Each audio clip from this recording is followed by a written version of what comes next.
why is Energy Minister Chris Bowen still there? I mean, why hasn't the Prime Minister sacked him for the worst list of failures I've ever seen? Now, last night I mentioned yet another of them, the collapse this time of his plan for wind farms off the Illawarra coast. Well, tonight, even worse. Bowen, as you know, as I've said often, banked everything on a miracle green gas saving us from running out of energy. Green hydrogen, made by pumping huge amounts of electricity from wind and solar through water. Now, no one's ever been able to make this work economically at scale, yet Bowen claimed this gas was fundamental to our future.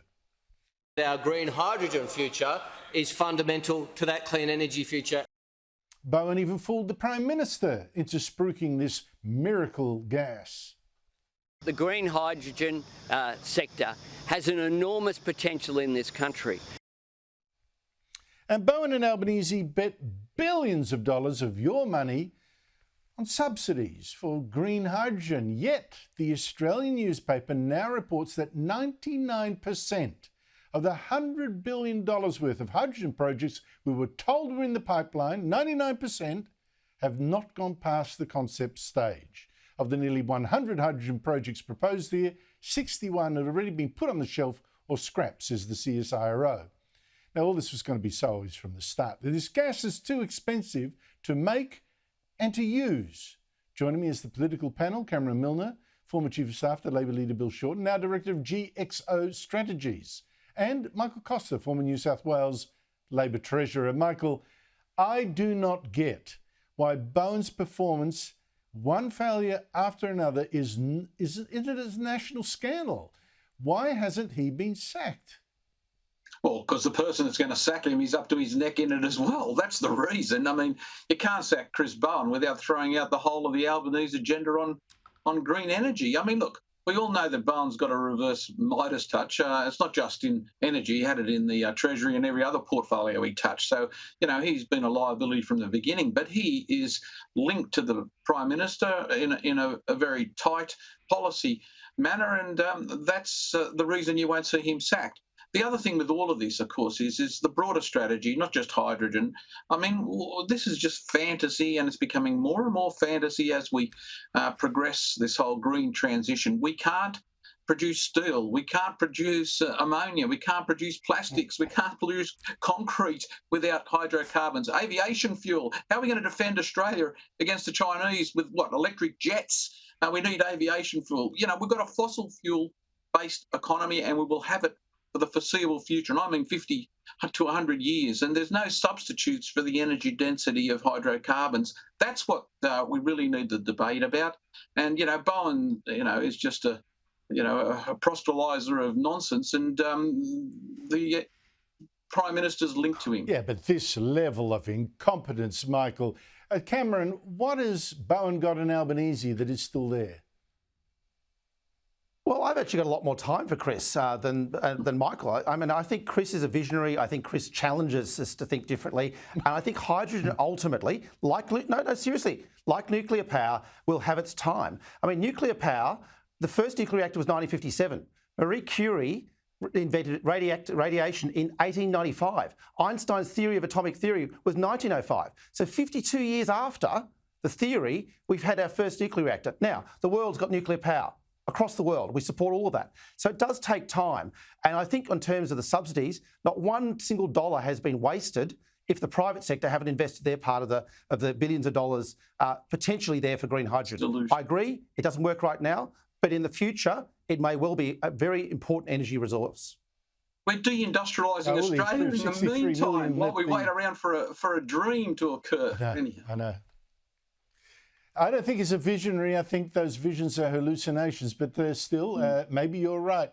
There is such a backlash, Michael, against green politics that even the Teals climate change candidate in Wannon, another former ABC journalist, of course, you know, says, well, actually, he's against an offshore wind farm and that electorate. He reckons, you know, the wind turbines down there they already have in southern Victoria haven't cut power prices. What a genius, he's noticed.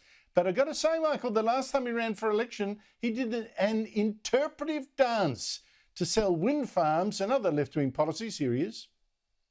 Hello, My name is Alex Dyson, and I'm running as the independent candidate for the seat of Wadden in the federal election. And here are my policies via the medium of interpretive dance.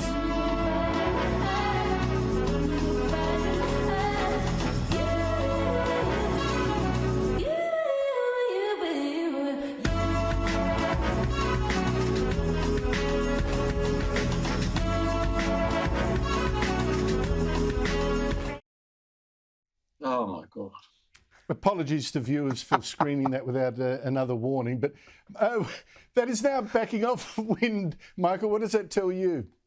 Well, first, that guy should be in the Ministry for Silly Walks. He'd probably do John Cleese out of a job. But, I mean, he's just such a fool. But look, what it tells me is it's not in your backyard. Everybody wants these wind farms and these solar panels if it's somewhere else. As soon as somebody proposes in your electorate, the political backlash starts and everybody runs a million miles from it. And that's the reality up here, in the Hunter and down on the Central Coast and in Victoria. And that will be the case quite rationally across the country. We don't want them in our backyard. Well, talking about things that have gone with the wind, Cameron, you wrote an interesting piece that this cyclone in Queensland might muck up Anthony Albanese's election timing. Could that really be the case? Go talk us through it.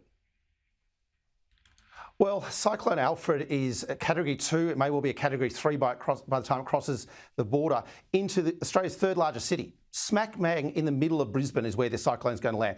4 million people are in the face of this particular cyclone. So it's a huge natural disaster about to occur. And Brisbane floods, and regrettably, it takes a long time to clean up our city when we have this much rainfall.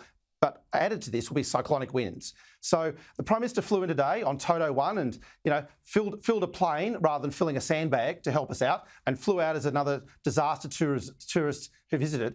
We're in a really bad way with this cyclone coming down the line, and it won't be next Monday, which we'll be able to clean up, which is when the Prime Minister, having partied with the Premier in Western Australia on Sunday, was going to go to the Governor-General on Monday and call it for April 12. That can't possibly happen. Can't possibly happen, Andrew, if we're about to see the devastation that everyone else is warning. Premier Chris Bowen and others are all warning. Mayor Schrinner is warning in Brisbane as well, is about to befall the city of Brisbane, given the population that's going to be impacted and affected. Yeah, well, that probably means then it's got to do a budget that I don't think he wants to hand down on March 25 for an election in May. April 25, sorry. Exactly right, Andrew. Well, March 25, yes. sorry. March 25. So I can't really see it, but anyway, ugly. Michael Costa, Cameron Milner, thank you very much to you both.